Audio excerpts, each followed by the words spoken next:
तो एक बार फिर से आप तमाम न्यूज़ मॉनिटर के दोस्तों का, दर्शकों का स्वागत है, खैर मकदम है। आज 12 मार्च की तारीख है, बुधवार का दिन है, बुध का दिन है, लिहाज़ा बहुत सारी खबरें हैं। उन तमाम खबरों की चर्चा करेंगे लेकिन बेहद कम समय में ताकि आपका बेशकीमती वक़्त जो है वो ज़ाया ना हो, बर्बाद ना हो। तो सबसे पहले बात करते हैं गैंगस्टर अमन साहू के खात्मे की। जी हाँ, गैंगस्टर अमन साहू को रायपुर से रांची लाया जा रहा था। इसी दौरान पलामू के चैनपुर में मुठभेड़ हुई। मुठभेड़ में जो गैंगस्टर है वो मारा गया है। पुलिस ने पूरी तफ़सील के साथ इन तमाम चीज़ों की जानकारी दी है और ये बताने की कोशिश की है कि अमन साहू के जो गुर्गे थे, जो उनके समर्थक थे, वो पुलिस बल पर हमला किए, गोले बम दागे, जिसके बाद पुलिस ने जवाबी कार्रवाई की। इस बीच अमन साहू वहाँ से भागने की कोशिश कर रहा था और इंसास लेकर पुलिस पर फायरिंग कर रहा था। पुलिस की जवाबी कार्रवाई में वो ढेर हो गया और उसके साथी जो है, वहाँ से भागने में कामयाब रहे। तो ज़ाहिर-सी बात है, एक बड़ा एक जो गिरोह था, उसका जो सरगना था अमन साहू, उसका खात्मा हो गया है। लेकिन इसके बावजूद भी क्या अपराध पर लगाम लग पाएगा, इस बात को कहना बेहद मुश्किल है। बहरहाल डीजीपी ने और तमाम पुलिसकर्मियों को जो है पक्ष और विपक्ष यानी सत्ता पक्ष और विपक्ष ने जो है बधाई दी है और कहा है कि जो अपराधी तबके के लोग हैं, जिस तरह से आतंक का राज उन लोगों ने कायम किया था, उनके साथ यही हश्र होना चाहिए। नेता प्रतिपक्ष बाबूलाल मरांडी ने कहा कि अपराधियों का यही हश्र होता है, जबकि सत्ता पक्ष ने भी कहा कि जो ज़ीरो टॉलरेंस है अपराध पर, उस पर सरकार काम कर रही है। तो ज़ाहिर-सी बात है, कहीं न कहीं पहली बार एक ऐसे विषय पर जो है पक्ष और विपक्ष एक साथ आया है, जिस पर वो दोनों इस बात पर सहमत हैं कि पुलिस ने जो कार्रवाई की है वो बेहद सही है और कहीं न कहीं आतंक का राज खत्म होना चाहिए।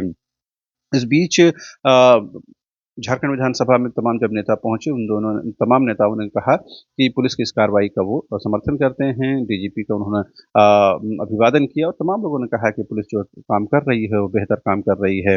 लेकिन क्या अमन साहू गैंग के सरगना के खत्म होने के बाद क्या उनके गुर्गे जो है एक बार फिर से कमान सँभालेंगे? ये देखना दिलचस्प होगा। लेकिन उसके बावजूद भी अमन साहू को अगर इस गैंगस्टर के श्रेणी से निकाल दें, तो उसके बावजूद भी विकास तिवारी, अमन श्रीवास्तव और प्रिंस खान, ये 3 ऐसे महत्वपूर्ण गैंग हैं, जो अब भी कहीं न कहीं जेल से हो या फिर विदेशों से हो, जो झारखंड में जो है आतंक का राज कायम कर रहे हैं। पिछले दिनों डीजीपी अनुराग गुप्ता ने भी कहा था कि जेल से जो है वो कहीं न कहीं लेवी और फिरौती और आपराधिक कृत्यों को अंजाम दिया जा रहा है। पुलिस की इस पर नज़र है और ये बहुत जल्द जो है इन तमाम गिरोहों का जो है खात्मा हो जाएगा। तो ज़ाहिर-सी बात है, पुलिस बहुत मुस्तैद नज़र आ रही है। देखना दिलचस्प होगा कि इसका फलाफल क्या कुछ निकलता है।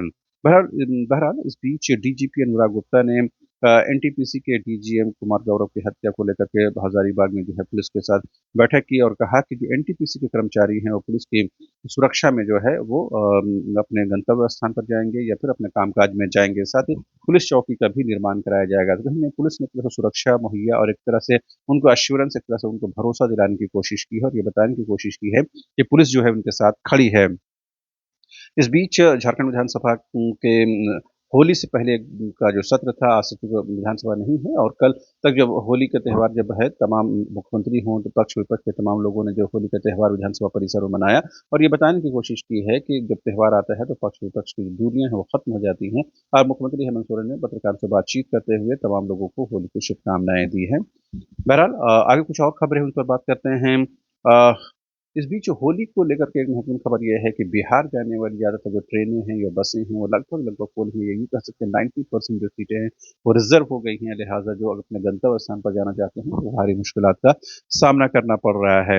इस बीच अगर हम पाकिस्तान की बात करें तो वहाँ पर एक ऐसी खबर आई है कि पूरी ट्रेन को जो है बलूच उग्रवादियों ने जो है और वहाँ के लोगों ने जो है उसे ट्रेन को जो हाईजैक कर लिया है, जिसमें करीबन 500 यात्री हैं और 150 जवान को उन लोगों ने भी कैद कर लिया है। बलूच कैदियों की रिहाई की मांग कर रहे हैं और पूरा पाकिस्तान इन दिनों जो है उथल-पुथल के दौर से गुजरता हुआ नज़र आ रहा है। किस तरह से आतंक के साए में वहाँ के लोग जीने को मजबूर हैं, विवश हैं।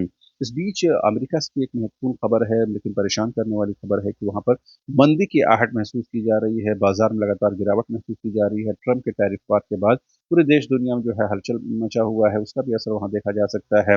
भारत में भी आप देखेंगे निफ्टी हो, सेंसेक्स लगातार गिर रहा है। तो कहीं न कहीं आप देखेंगे कि वैश्विक स्तर पर एक तरह से मंदी की जो बातें हैं सामने आ रही हैं। लिहाज़ा उम्मीद करनी चाहिए कि जो सरकारें हैं इसको कंट्रोल करने की हर मुमकिन कोशिश करेंगी। इस एक अच्छी खबर ये है कि जो भारतीय कंपनी है एयरटेल वो स्टारलिंक यानी एलोन मस्क की कंपनी के साथ जो है समझौता कर ली है, करार कर ली है और एयरटेल जो है स्टारलिंक को या दुनिया की सबसे बड़ी महत्वपूर्ण कंपनी जो सबसे ज़्यादा स्पीड इंटरनेट सेवा उपलब्ध कराती है, उस कंपनी के साथ जो है करार कर लिया है और वो भारत इसे लेकर आएगी। एयरटेल जो है स्पेस लिंक को जो है भारत लेकर आएगी। इससे ज़ाहिर-सी बात है कहीं न कहीं प्रतिस्पर्धा बढ़ेगी और दूसरी जो कंपनियों को बहुत कट थ्रोट कॉम्पिटिशन से गुज़रना पड़ेगा। बहरहाल आज चूँकि होली का की छुट्टियाँ होने जा रही हैं, विधानसभा में आज कार्यवाही नहीं है। स्कूलों में आज तक का थोड़ा पठन-पाठन होगा, उसके बाद जो होली की छुट्टी हो जाएगी, लिहाज़ा खबरों का जो सिलसिला है थोड़ा कम नज़र आएगा, बावजूद उसके जो महत्वपूर्ण खबरें हैं वो आप तक पहुँचती रहेंगी। बहरहाल अभी के लिए इतना ही, अब तमाम दर्शकों का एक बार फिर से शुक्रिया। Thank you so much.